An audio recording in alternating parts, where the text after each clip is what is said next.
see everything. It minimizes our background noise.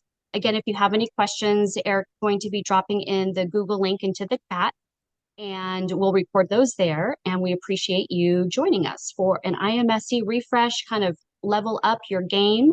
Are we successful with recording? Yeah, it's on right now. Boom. Awesome. Thank you so much. So as we look at our essential learning goal for the day, we plugged in our IMSE core information as we use our data to drive instruction. How can we leverage IMSE core data to design and implement high quality instruction using IMSE lessons that addresses the diverse learning needs of every student via whole group and small group instruction? So we just tailored it to really be towards focusing on IMSE. What is the output that our students are doing? What's that telling us in terms of what might our next step be for instruction? Two of the areas that really started to highlight for us, let me see, I've got another slide. Oh, just a quick reminder. Yep, you're here in session 1, 10 o'clock to 10:40. We'll have this session, and then you'll bounce over to your second session, 10:50 to 11:30. So that's your timeline for today. Thank you for joining us. An overall look at what we have going on for the next 40 minutes for us will be a brief reminder of that weekly lesson plan that we built to really be tailored for Poway, and getting to all of the things within the week of instruction for IMSE. We do have some video clips for you to take a look at. We're hoping that they work in this big setting. If they for some reason don't work now because of technology, they are linked in that slide deck. So you'll be able to watch them as you feel fit for you in the future. So if we don't get to it today, we will, you have those links. So we really want you to have a see, think, and wonder mindset as we launch into those. It is dictation in live classroom setting for kindergarten and first grade. So hopefully that should be impactful. We'll do a quick debrief on that. And we will have an interactive lesson with your concept of learning a red word. So hopefully you have your blue flip chart and some materials close by so you can play along with us. We want to talk about what's next. So we've done these lessons. What are we hoping to see next in classrooms for instruction with IMSE, and a little Q&A to answer anything that might be on your mind for implementation. That's the overview of our next 40 minutes. Okay, we are going to launch right in. You may recognize this. Trinace worked with the IMSE materials to create the weekly lesson plan for us. So if you're wondering still at this point, like, what am I going to do each day? What am I supposed to be getting done in a week? This is a really good starting point for you to have that checklist of how many times you should be doing phonemic awareness, 3-part drill, decodable readers, red words, dictation, the test at the end of the week, etc. This one also has a live link on it too, so that you can go to the Canvas web pages if you're not using those already. And so what Trinace had mentioned is we're going to go ahead and do a video of the application and dictation process. So if you have your blue flip chart with you, you'll be able to see that. It's under teaching a new concept, and it is in, I think we picked advanced. Yes. Teaching a new concept, the advanced one. So right after teaching a new concept, you'll jump down to where it says application of new concept, and you'll see some one-syllable words in the kindergarten classroom, some one-syllable words in our first grade classroom, and also some multisyllabic words as well. Perfect. Hey, Katie, sorry to interrupt. Could Trinace maybe make the access to the bit.ly changed?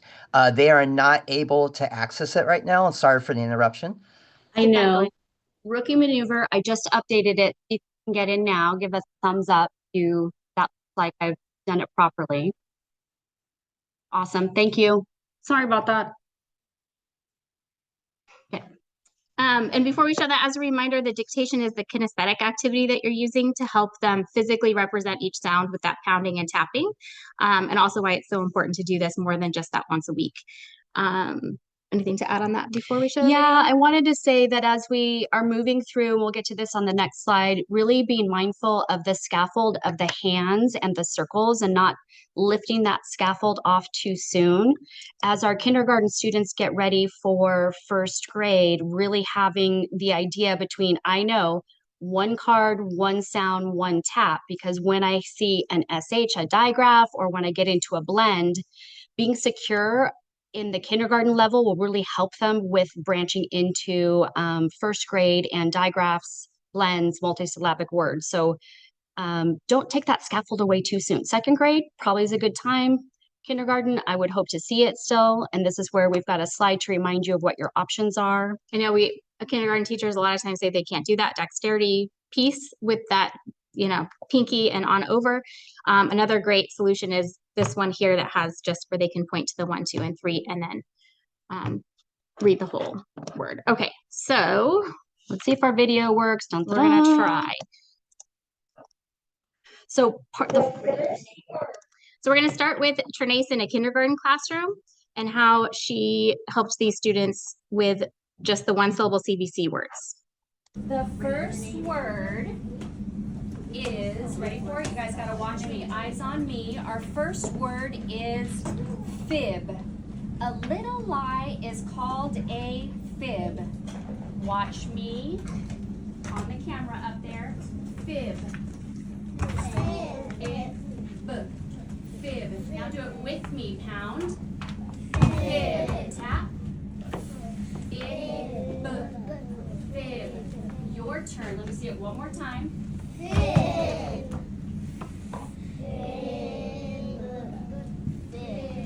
Excellent. Let's do the first sound. What's that? Ooh, go ahead and write it. You learned that today. You write it. Use your brain, not mine.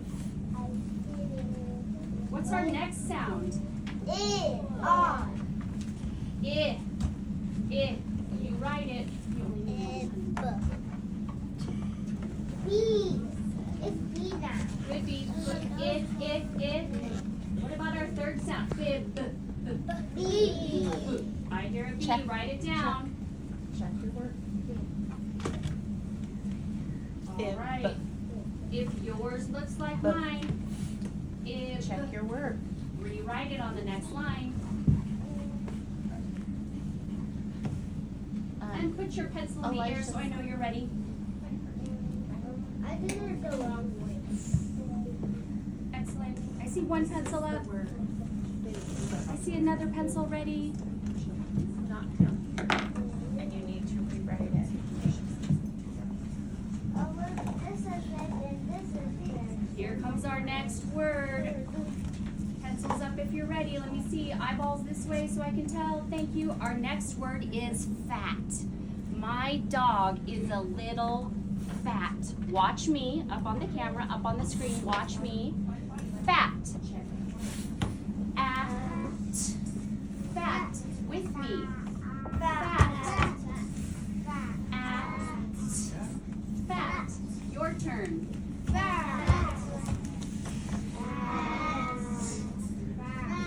All right, let's hear and record sounds. Our first sound. Make the sound. Let me hear it. Second sound. Record it. Write it down. Third sound. Next sound. Okay, our next word is weld. They needed to weld the two pieces of metal together. Watch me first. Weld. Old. Weld. Your turn.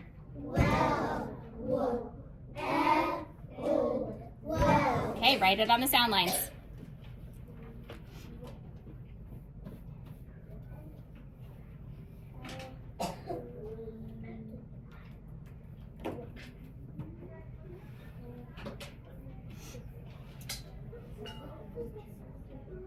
Okay, let's check it.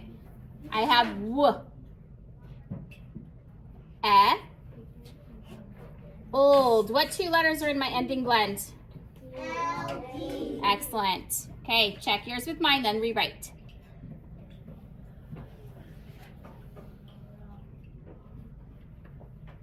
Pay attention to your handwriting.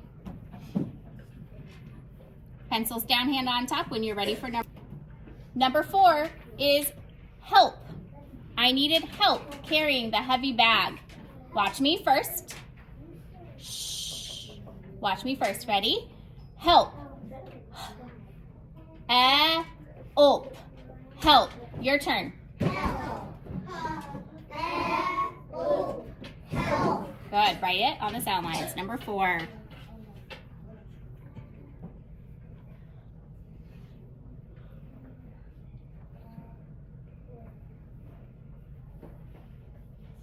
but I hear some of you whispering the sound as you write it.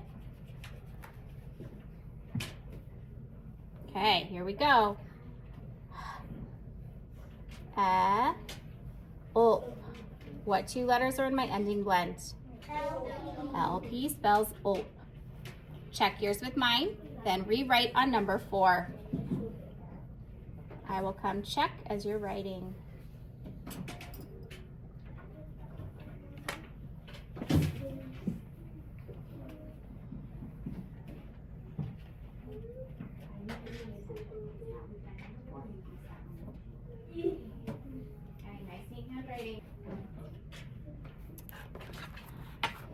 Okay, here we go.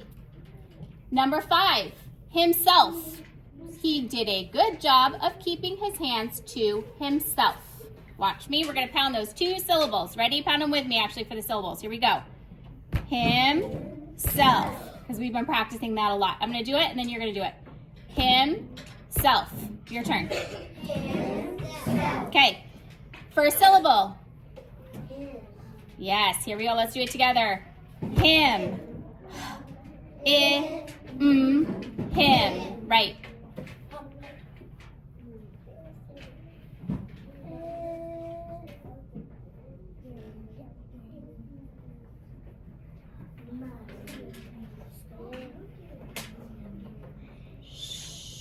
Okay, let's check our first syllable.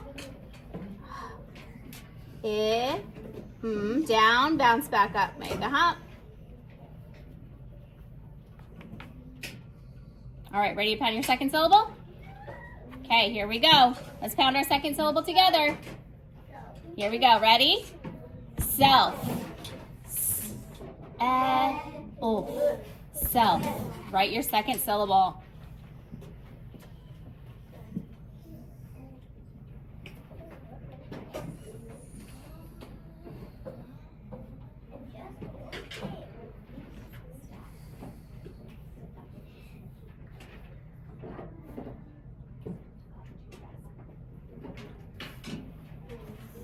Okay, looking good.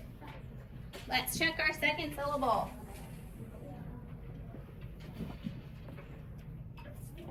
Okay.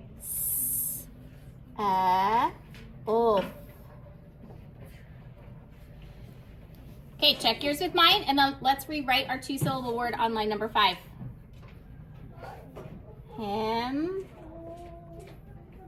Himself. Please sit down. I'll check with you. Sit down and I'll check with you in just a second.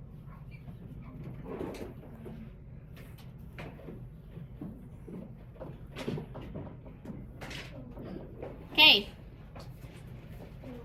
Let's go ahead and read for fluency. Starting at the top, let's use teeny tiny bug voices. Ready? Here we go.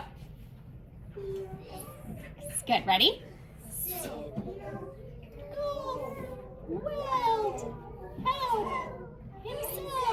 All right, let's use our low voices and start from the bottom and go up. Ready? Yeah, so one of the things that's been happening as I support across the district is that sentence dictation part is getting tricky. It's getting tricky for a couple of reasons. You're starting to see your class probably spread into, I have students that are really getting it quickly and they'd like to go, and then I have some students that are a little bit slower and might get stuck on a word. So I've been supporting teachers with how do we get our students with that forward motion in that situation. So some things to think about. I would have my struggling students or my students that need a little more time close to me, and as I'm cueing the class to implement or pound and tap, maybe they pound and tap and they have twice as long to get to it, and I say, you do number 1, skip number 2, meet me on 3. So I'd walk out and go into the students and say, meet me here, don't worry, you've made it this far. Those are the students that I know will be highly impactful to pull in small group and revisit that pound and tap lesson component. Have them hear it whole group, have them hear their peers saying it, sounding it, pounding it, doing it, but that's that tier 2 or that extra bit of instruction that I can give in a small group setting, the same exact task. Our students that are really moving forward, if you have students that are waiting, second graders that are really moving forward with it, you can add the cups plus E. Sometimes we forget. If you want to add a plus E, that stands for extension. So if you have a student that's written their sentence and they've copied it, they're waiting patiently for you to show them yours so that they've got it all right, you can do a plus E extension. The E is adding details. So you could cue to your higher students that are ready, find a noun in your story, in your sentence, and add an adjective, something that describes that noun. Find a verb, find your verb, and add an adverb to it. So you can have them begin to add those little carrots in their writing and offer a lesson extension as they're creating more interesting sentences out of the dictation. I'm going to try One more something time? really quick. Okay. Pull up my audio.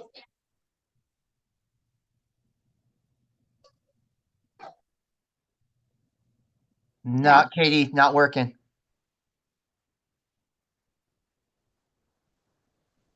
Yeah, audio no good. Not It's enough not either. coming through. Yeah, on my end, it's Changing the not. video settings. Okay. Well, that's frustrating because when we tried it last week, it did work. We were working, so apologies. Again, the links to the videos are embedded in the slide deck, so please be sure to go back and take a look at how both a kindergarten setting and a first grade setting was working. We really wanted to highlight the pound and tap process for multisyllabic words. That's a part that as you branch into those higher level words, remember we're pounding first at the syllable level and then breaking it down to tap at each syllable. So having those students reinforce that, how do I get it into smaller chunks so that I can work my way through the word? Yes. So the next plan was going to be to have a little, let's give it us here. We were going to do some talk around a see, think, and wonder, and wondering about anything from the dictation component of a lesson. Since you weren't able to see it live in action, if there's anything you're wondering about that component, be sure to drop it into the Q&A and we'll circle back and get that at the end of our lesson here for the Q&A session. So I apologize.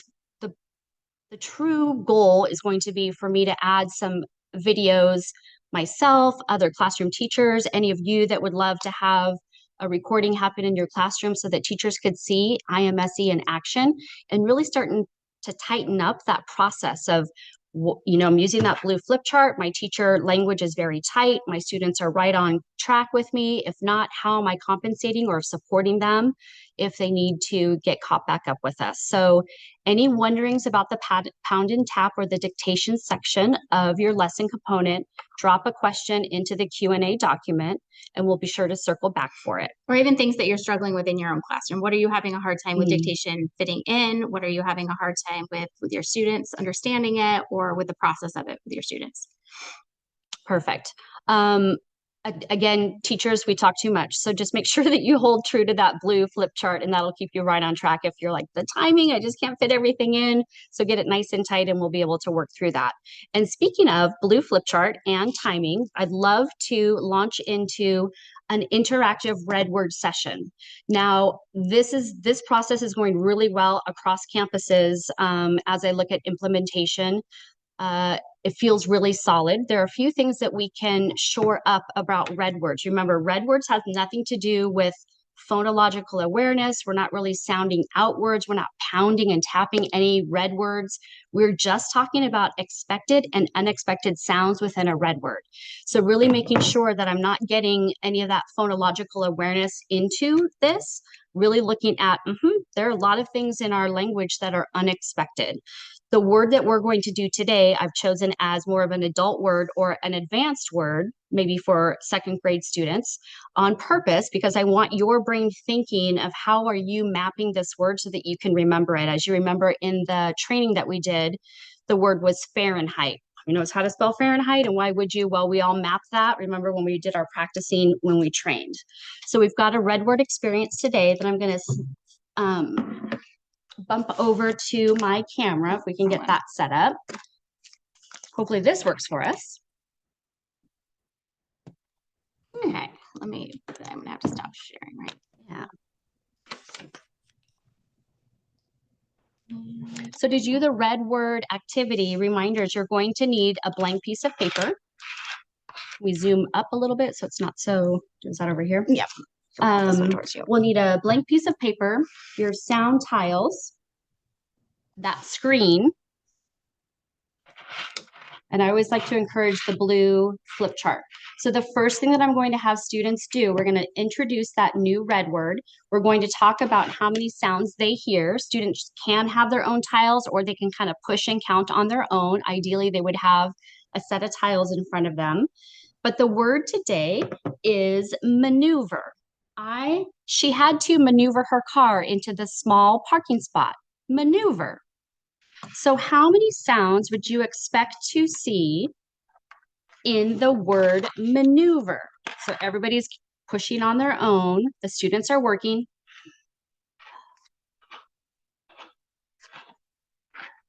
I would have students show me on your fingers, how many did you hear? Hopefully I'm getting something, a close approximation to what I have. 1, 2, 3, 4, 5, 6. I have 6 sounds. Does anybody have something different? We can talk about that. Then I would pull these sounds back and we would do it together. Let's push the sounds for maneuver. N, oo, v, maneuver. 6 sounds. Here's where I go into, out of those sounds, which of those are expected and unexpected. So I have my my green and red crayons to represent expected and unexpected sounds. Let's see, here we are.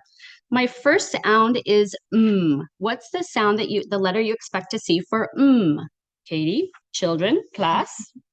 M. M, you're right, that's expected. So I'm going to do that one in green. It is Why is it backwards? Why is it backwards? Well, that's fun. I'm not doing that. It's not mirrored. On my screen, it looks fine right now. Okay. All right. Then We we're see okay. it going backwards. Okay, thank you. How about the next sound? What do you hear? U. I hear a U. It is not a U. It's unexpected. It's actually an A. How about N. It is an N. How about ooh? Ooh. A U? A U or maybe O. could be. This is unexpected. So I'm using my red. That's our sound that says ooh. How about v? V. V. And how about Depending on the name, depending on the age of your students, ER.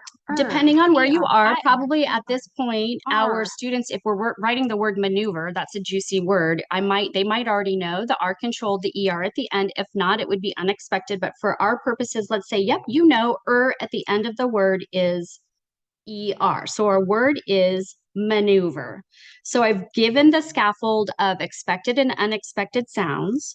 Now I'm going to rewrite it and show my students this is a complete red word. All of it's red because even with some pieces being green, I want them to see it as a unit of unexpected pieces that I'm going to continue to orthographically map as we work this word over and over. So our red word today is maneuver. She had to maneuver her car into the parking lot. Maneuver. At this point, students have not written anything yet. We've just been talking about expected, unexpected sounds and what's going on. If you want to now shift to your red word book, red crayon, screen underneath, and the first step, and this is where if you're following along with me, teacher's going to write the word first. And we're going to talk a little bit about it. If we remember, our longer words need to have some swoops to go into it to help us orthographically map a longer word in smaller chunks. I should mention that when you look at maneuver on Edum Online, it's an old Latin word. Then it was influenced by French, and then it became part of our vocabulary. Man has to do with the hand, like you're doing something with your hand, and the over part is moving and organizing. So we're moving and organizing things by our hand if you look it up on Edum Online. But our red word for today is maneuver. Watch me first. M, M-A-N-E-U-V-E-R,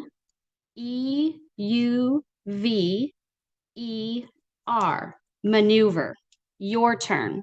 And I would have the students then record maneuver. Here's where we're going to talk about how to chunk this bigger word. So M-A-N-E-U-V-E-R,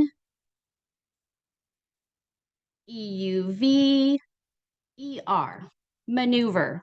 Again, this doesn't have to be related specifically to syllabication. It is not about having it perfectly by syllable. It's about creating that sing-songy part of having our students begin to orthographically map it. The way I swoop maneuver might be different than the way Katie swoops maneuver. That is okay. I'm just going to cue to the way that I've done it and keep cueing that way to my students over and over. So if a student is stuck on the word from in the classroom, I can say, okay, how do we do that? We did from. How do we do that? We want them getting back into that memory part of orthographic mapping. So we've all written the word maneuver. Now we're going to stand up and we're going to hold our arms beach ball style. And I know that you've got the, can we switch back to camera? If we can. Here we go. We're going to stand up. I've got my word maneuver right here. I think you've got me. So M-A-N-E-U-V-E-R, maneuver. Again, M-A-N-E-U-V-E-R, maneuver. M-A-N-E-U-V-E-R, maneuver. One more because one was a model. M-A-N-E-U-V-E-R, maneuver. Fabulous. Now your paper goes back under the camera and we're going to trace it with our fingers on top of the crayon 3 times. With me, M-A-N-E-U-V-E-R, maneuver. M-A-N-E-U-V-E-R, maneuver. M-A-N-E-U-V-E-R, maneuver. What's next, class? Screen on top. Screens on top, same thing, 3 times. So at this point, we've really been saying that word, what is that, 3, 6, 9, 12 times or so? So keep going, M-A-N-E-U-V-E-R, maneuver. Keep going, 3 more times, I would keep doing it. At this point, all visual scaffolds drop. No longer can my students see their sample. I want them to attend with their own learning the first line right here, still in red crayon. So hopefully students are whisper writing to themselves, M-A-N-E-U-V-E-R, maneuver. At this point, I pause and I wait for my teacher to give me a thumbs up to make sure that I have indeed spelled the word correctly. If I wanted to, at that point, I could also have them check their own against something I have up on the board to make sure they've got it correctly. Once it's done correctly, they can rewrite 2 times. M-A-N-E-U-V-E-R, maneuver. M-A-N-E-U-V-E-R, maneuver. Now I would switch to a sentence, and as you know, students can generate their own sentence with the red word, or you can have a sentence that students copy if they need that scaffold. So we could generate ideas. The one that I had was, she had to maneuver her car into the parking lot. And if vocabulary, we still needed to talk about the meaning of maneuver, we could go ahead and dive a little bit deeper into that. But again, it's not the vocabulary lesson here. It's about getting that word orthographically mapped so that they begin to have that in their memory. So that would conclude a red word session, that modeling piece. And a couple of things that I want you to keep in mind are, we can go ahead and switch back to maybe us or the slide deck. Is there something about the process you just saw that you were like, oh, I forgot that part? Or, ooh, that's a good thinking about the green crayon, red crayon, show it in the red. Remember, take that scaffold away. This is where we really want to get things tighter. If I'm looking for transfer, how do I know I'm ready to move on to the next red word? Because it's not about just exposing them. I really want them knowing these red words. So if I teach second grade and I need to go back into first grade, do it. Let's get those red words secure. So I'm looking for 80% of the class to have 80% or better as I look at my assessments on Thursdays and Fridays to see if we're ready to move forward with more red words. If I'm not ready, friends, I noticed maneuver wasn't getting transferred into your writing like I thought it would. Let's keep mapping that word. Let's get our brain learning it. We're going to do maneuver again as a red word this week, and we'll see how we do and check. And what do we do with those? Trinace, do you want me to add the shared screen back on? Because you guys were in control of that? Because right now we just see the whole group. One thing I want to mention though before we do that is the left-handed students. So you'll notice that when Trinace was doing it, she's a right-handed student, right? Yep. And she's arm tapping from the shoulder to the wrist. If you have your left-handed students, they're then holding the paper with their right hand and they are tapping from their wrist up to their shoulder. So we're always having that left to right and remembering to teach those lefties in our class the correct way to do it as well. Good point. Okay. We have on the slide deck are some reminders about how do you practice red words, what can we do? There are ideas around Play-Doh to reinforce that red word work. I've seen flip charts and magnetic letters, and it is different than just rainbow writing. So if we think about that triangle and what our students, what the brain needs to really get a word orthographically mapped, I want students to see it, say it, and write it. Because if they're saying it, they're also hearing it. So as students are working independently, I should hear them say on, O-N, on, or from, or maneuver, right? I want to have that. It's not a quiet time in our classroom, even if they're working independently. Y'all know this as K2. I really want them listening, saying it, because in rainbow writing, we did it, but we missed that piece of I'm going to say it and hear it at the same time. So that's that complete triangle of getting something orthographically mapped. Yeah, lots of great ideas, even in your teacher guide, at where it has red words, it has some different ways to practice it. The sculpting out of Play-Doh, the arm tapping for review, cross clapping and cross tapping the words, stomping the letters, the body ones where if you have a tall letter, arms on your waist for the short letters and down below for those basement letters. Red word battleship I've seen on Pinterest before. So there's lots of different ways for the students to practice. And then also working with them in your small groups for those below that 80% mark aren't still getting it. I like the shopping cart one. So everybody pretend like you have a shopping cart, you're pushing it. And then the word is from. So I'm going to get my cans or my produce that says F-R-O-M,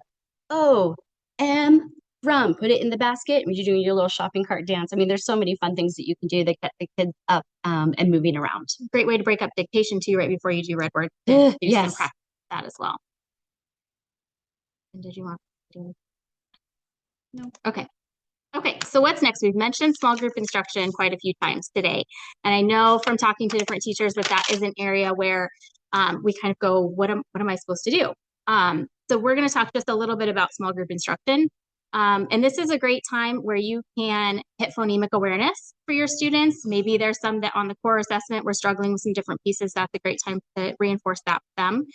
For your vowel intensive, kindergarten students and first grade students until a certain point are still doing that every day in their 3-part drill. But once that falls off and you still have a small group of students that need it, that's a great time for them to practice that daily. Some red word work that we just mentioned, doing some blending board, sand trays for some words and sounds, an additional maybe even 3-part drill.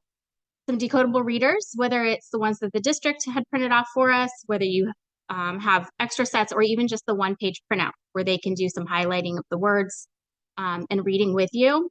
Extra dictation practice. Every lesson in that teacher's guide has additional words that you can use for practice. That's a good time to do that. An additional text where we have the Canvas page. Trinace has some additional text on there that you can utilize. Project AI is teamed with IMSE. You may have seen that in some of your emails that you've gotten, that you can go into that Project AI, click the concept that you're on, and it'll create a reader's theater. It'll create a passage for you, whatever you want it to do. UFly also has some great materials. And then don't forget, even if you don't have access to IOG anymore, that you have all the access to all of your training materials and the free resources on the IMSE web. So you can still log in there and find a ton of great resources just like these have. These are actually linked, so it'll take you there. You might have to just log in. Anything to add to that before we Right. Nope. Okay. Because it's on another slide, so Okay. And then what is the rest of the class doing? That's the part that I think is the hardest for us as teachers, is managing the rest of the class. They can be highlighting the one-page decodables or the morphonic for poetry poems, or any poems that you find online that go with that. They can be working on iReady. They can be doing word sort stuff. IMSE has the free resources. Florida Center for Reading Research has really great resources that you can just print and they're ready to go. You can do red word practice, syllabication practice, fluency practice. I end up putting the previous concept decodables on their group tables or desks that they can read at any time. Trinace was in a classroom where she had printed off all the one-page fluency and they were getting that out and working on fluency. You've seen a lot in other classrooms too, but there is a lot of independent work that they don't necessarily need you for once they're taught how to do that, so that you can really work with skills-based concepts in your small group structure. Right. This is that readers workshop model where have students listen to benchmark text, have them, put the headphones on and listen to the story that you're going to talk about on Friday, possibly. They can do the benchmark phonics songs. They can do the benchmark red words or the high frequency word that they have there. So there's a lot of crossover opportunity here. We're not getting rid of readers workshop. We're embracing readers workshop. What we're doing at that small group table might shift to more of these foundational skills. Instead of using a leveled reader, I'm going to revisit the sand, revisit the pound and tap, revisit that decodable text and provide support as needed. And then if we do have a group of readers that are ready to have a different type of text, not just that controlled text, go ahead and get them going on that. So lots of flexibility here. What we'd love to do next is jump into the Q&A if Eric's ready to pull some questions if we have any. And then we'll leave a little bit of time for, let me just talk about this now. I'm hosting a TLC around shifting the balance. Be on the lookout for that. It should launch soon. I want to remind you the Canvas page has been updated and is updated continuously with lots of resources. Be sure to click into your a concept and let's say the decodable reader area. You're going to see a lot of different links there. I've had a TLC where people went out and curated and found additional decodable text. Those have been easily linked within the Canvas page.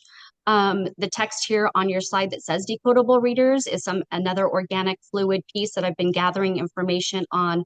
Where can I find more that are free? And if my site does, in this amazing time, have some budget, what are some good vetted resources to take a look at decodable text? When in doubt, send me an email. Eric, how are we looking with Q&A? There are no questions at this time, according to the document that I have. So, Open it up. Are there any questions or wonderings? So we can go ahead and unmute then if there's nothing there. Some great ideas that maybe you're doing in your classroom that have worked well, share with others. Or drop in the chat.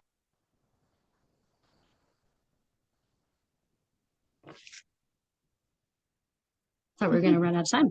Well, the video wasn't working. I have a question. Sorry, my screen is not on. Let me put it on. Kimmy, I see you. Your name is there. Okay. Oh, it went off again. Question for some of the teachers. I've been looking for some kind of posters to put up in my room for students to access learning on the concepts that I've taught. Has anyone found a good place to get them? Because I've been looking on TPT, I've looked on IMSE, I've looked at the slides that we have. The slides are great and they give kind of the general rule of the concept, but it doesn't give examples unless I put up a lot of the slides. So I just wanted to throw that out. Has any teachers found any great poster-like resource for classrooms?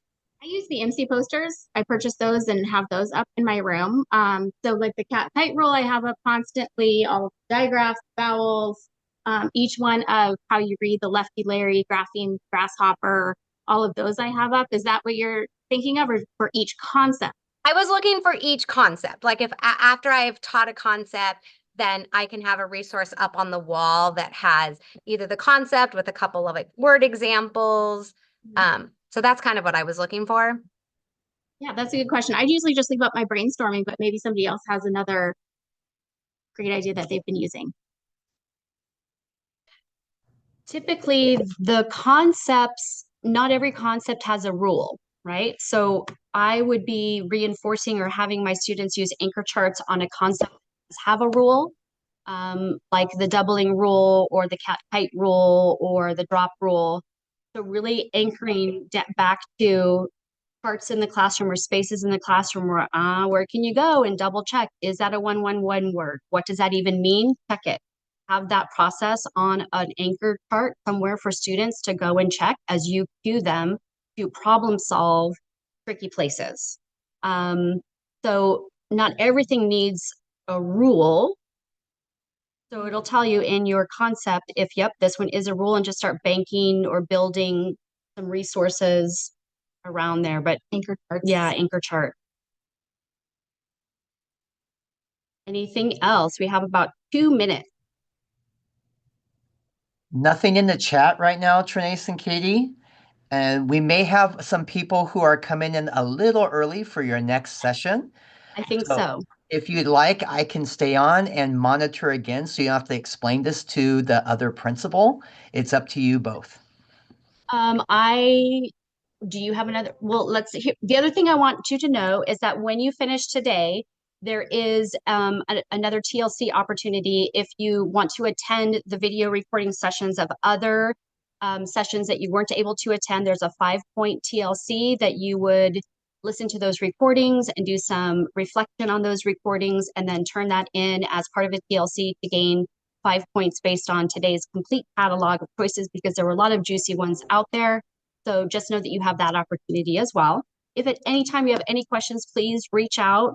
I'd be happy to, model a lesson, join you on a lesson, give you feedback, all the things, or research things that you might need. I'm here too if you want to email classroom teacher. It's on there, Katie Morgan.